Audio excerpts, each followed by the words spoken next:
Mondaire Jones is now recognized. Well, thank you, Madam Chair, and I join the chorus of my colleagues in celebrating your tremendous service in this body over the past several decades and your just stalwart championing our community, the LGBTQ plus community. So thank you for that.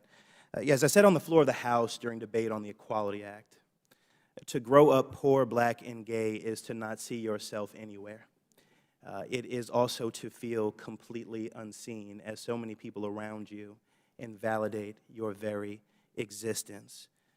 Growing up, like many people in this room, I suspect, I watched as mostly as straight politicians, many of them white, many of them men, used my basic human rights as a political football to further their careers.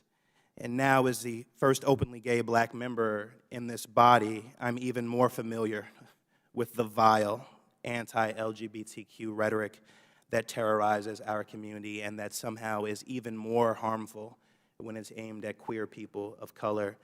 Let me also just say, to amplify what Representative Porter had discussed previously, that I and people on my team have also reported many of these Twitter accounts that have hurled explicitly homophobic insults at me in particular, and have received emails stating that they are not somehow in violation of Twitter's purported standards. And so clearly there's something amiss at Twitter, but I think many of us have known that now for the past few months, given the leadership changes.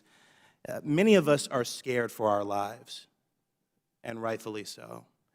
LGBTQ Americans know that gay bars and clubs are sanctuaries for our community to gather without fear of being judged simply for being who they are. For many, these spaces become second homes where we can experience the full freedom to be ourselves. Such was the case for me. In my first year of law school, when I was still closeted, the gay bars of New York City were the only place I could be my authentic self, and those spaces helped me to come out and to be the man, the congressman that I am today.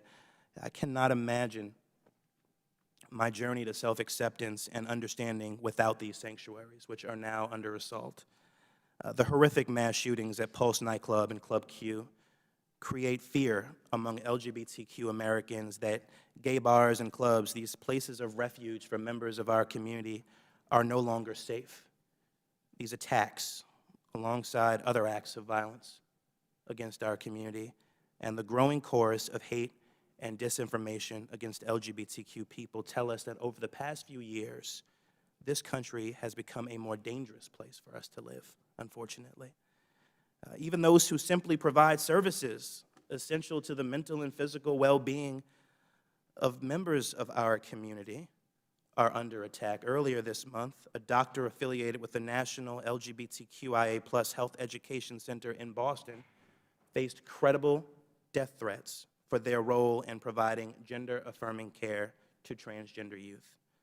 The following day, the First Unitarian Universalist Church in Columbus, Ohio, was forced to cancel a family-friendly, holiday-themed, drag queen storytelling event after far-right extremists from the Proud Boys and the Patriot Front showed up to protest, armed with AR-15s, dressed in military gear, chanting far-right slogans, and performing Nazi salutes.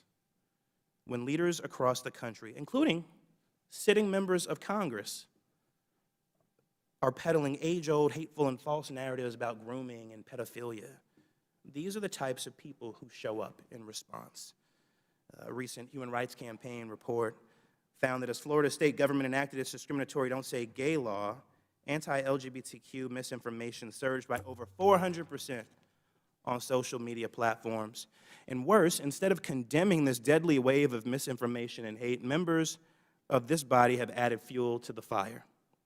In October of this year, Representative Mike Johnson of Louisiana introduced his own Don't Say Gay bill to amplify this hateful policy on a national scale, and dozens of members of this body co-sponsored that legislation. Shame on them. If enacted, Mr. Johnson's heinous bill would, among other things, prohibit federally funded schools from providing sex education or library books to children under 10 that include LGBTQ topics. In doing so, his bill would send a message to LGBTQ children in the most vulnerable stage of their lives that they are an other whose very existence society refuses to recognize. It is hard in closing to listen to the stories of Club Q and post-nightclub survivors and not be in awe of their bravery and resilience. And so I thank you for your courage. I'm furious that our community is forced to live again and again with this pain, but I'm optimistic about the future of this country with your leadership and with people of Thank good you, and the conscience in gentleman's this time body. has expired, I and yield back, Madam Chair. votes have been called.